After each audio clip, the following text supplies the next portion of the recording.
So in a minute, I'm about to bring you guys my next Cali face, and her name is Natalie, aka Honey, and she is a stripper out here in California, or stripper, exotic dancer, whatever you want to call it.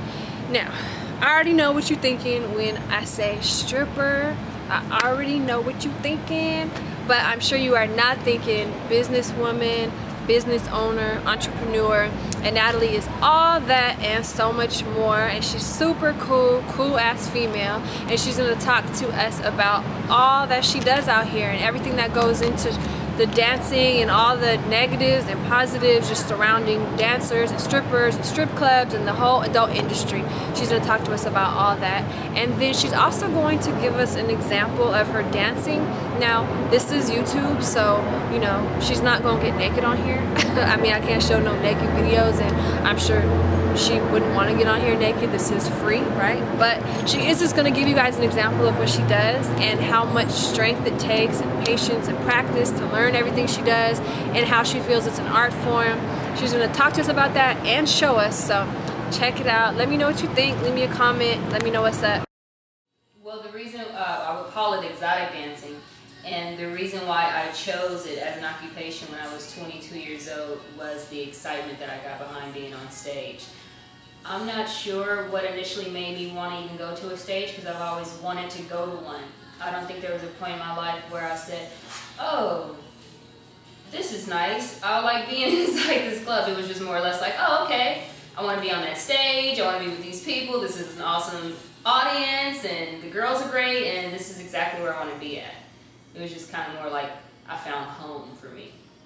The first time that I ever realized that there was a club where there were girls dressed in bikinis and they would go dance, and I guess it would be for men and women. That's the way that I took it at the time. I was in high school. It was my junior year, and there was a guy wearing a Deja Vu t-shirt. And now Deja Vu has a really famous catchphrase: 1,000 girls and 1,000 beautiful girls and one ugly one. And there now is 3 ugly ones. Anywho, he had that shirt on, and the girl that was on the front, she had a very sexy pose to her, back arched and hands up, and she's hitting it here. And I'm like, okay, I don't know about you guys, but that's where I'll be going after college. That's where I'm going, or maybe I'll be going there while I'm in college. I don't know yet, because we don't have them out here, but that's where I'm going. So that's when I first realized, like, okay, there's clubs. I read an interesting article about 2 years ago. And nobody believes me when I tell them this, but I read it with my own eyes. The article basically stated that in the year of 2006, maybe this was 2005, the gentleman, wait, how did they word it? The adult gentleman club industry doubled its revenue over live theater stage plays. So we're talking Broadway, the Pantages Theater out here. Okay, you combine everybody's profit and revenue, the clubs make more than that. That's where America has been being entertained at for quite some time. So it's just everybody's catching on. Everybody's catching on at this point. At this point, you know somebody who's a dancer. You know, you can't go more than, they say 6 degrees of separation, you can't go more than 3 without finding somebody with dance experience. A lot of women go to clubs too, but still, of course, it's more men. Why do you think that a lot of women just don't like strip clubs? They don't want their husbands going to strip clubs or boyfriends, you know? That's interesting. I think that the women who don't want their men to go inside strip clubs, they feel like on the grounds of their relationship, that's cheating. I feel that if that's said up front to the man and he understands that that's the woman's stance, then he should abide by it. If he desires to go into the strip club and she doesn't want him to, he needs to be honest with her. You know, so maybe she can understand why he enjoys it, and and at the same time he can still express his love for her. I don't think that a guy can only love strippers and he can't love his wife or anything like. I don't see that at all. I actually had a lot of customers that appreciated the idea of the fantasy of another girl, but really enjoyed going home to their wife. Like, they did not want to do anything to screw up they did not.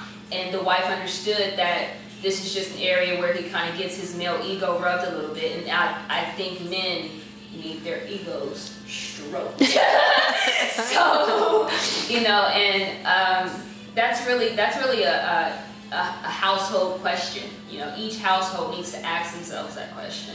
So do you have any advice to any girlfriend or wife out there? What would you tell them, like, if they're arguing with their man every day about it? I would say this. Take a look at yourself in the mirror. A long look at yourself in the mirror. Undress slowly. And if you see how you can appreciate your body and you understand how beautiful it is, then you can see why he wants to see yours and maybe others as well. If you don't stand for that, you need to let him know. But if you just see on your own how beautiful your body is as a woman, you can start to understand why men go inside of a strip club.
Positive things that I found within the strip club. A sisterhood unlike any other.